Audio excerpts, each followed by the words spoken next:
going to start sending letters out to various countries starting tomorrow. We'll probably have 10 or 12 go out tomorrow. And over the next few days, I think by the 9th, they'll be fully covered. And they'll range in value from maybe 60 or 70% tariffs to 10 and 20% tariffs.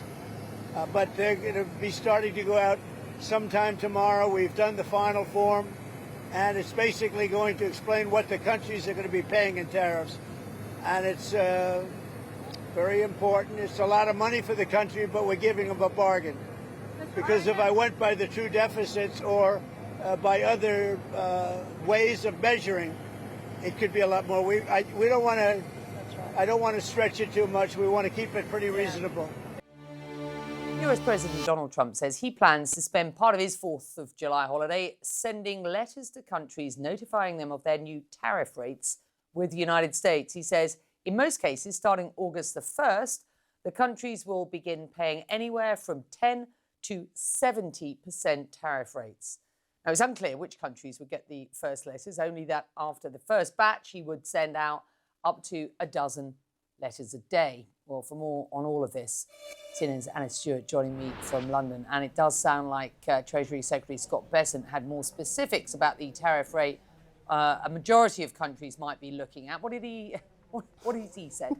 Had a few mixed messages about what the tariffs will be, and what seems clear is that perhaps the tariffs we had on so-called Liberation Day all the way back in April, those tariffs that were paused, perhaps they are dead in the water, because we could be seeing new tariffs up to 70% according to President Trump. But as you say, according to the Treasury Secretary Scott Bessent, for the majority of countries, and I'm thinking these are the countries that don't have a big trade surplus with the US, it could be a lot less. Take a listen. I think that we're going to see about 100 countries who just get the minimum 10% reciprocal tariff, and we'll go from there. So, I think we're going to see a lot of action over the coming days. We hope we do see a lot of action. We've seen a little bit of action in the last week. A trade deal in principle, at least with Vietnam, bringing their tariff down from 46%. That's where it was at Liberation Day levels. It's now down to 20%. It's more if an item comes from China and is exported through Vietnam to the US. China is not happy about that, I have to say. And of course, the deal with the UK. But that is it at this stage. There is a trade truce with China, but in terms of trade deals, that's it. The EU Trade Commissioner was in DC yesterday for talks with his counterparts. Nothing has been announced, but the Treasury Secretary did suggest that things were looking quite positive. And as he says, we're going to get a load of more trade deals coming up. Watch this space.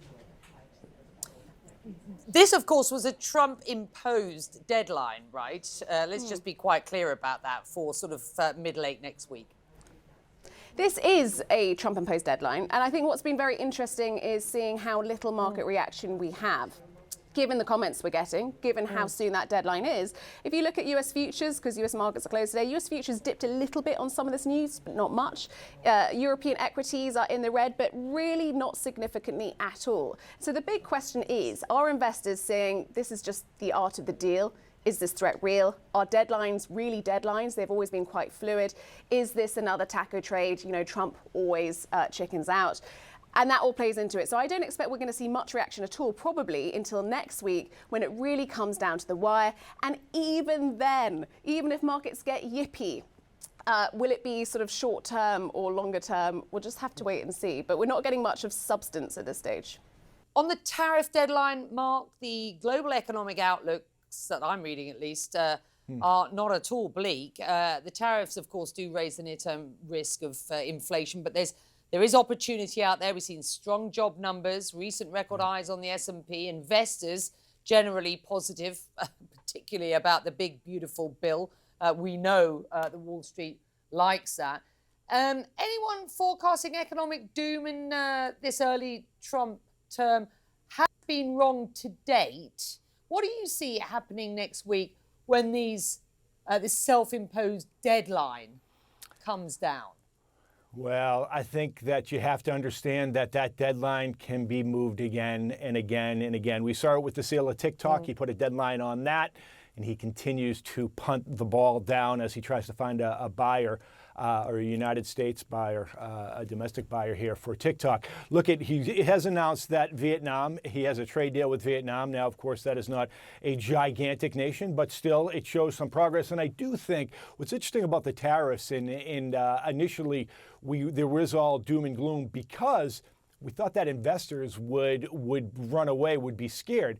But I'm not even sure if investors necessarily believe Donald Trump is going to stick by his threats when he talks about, these tariffs, whether it's, tariffs, on nations over in Europe or Canada or Mexico, whatever it may be. Donald Trump always seems to kind of back off of it. So that's why I think you've seen the market so stable.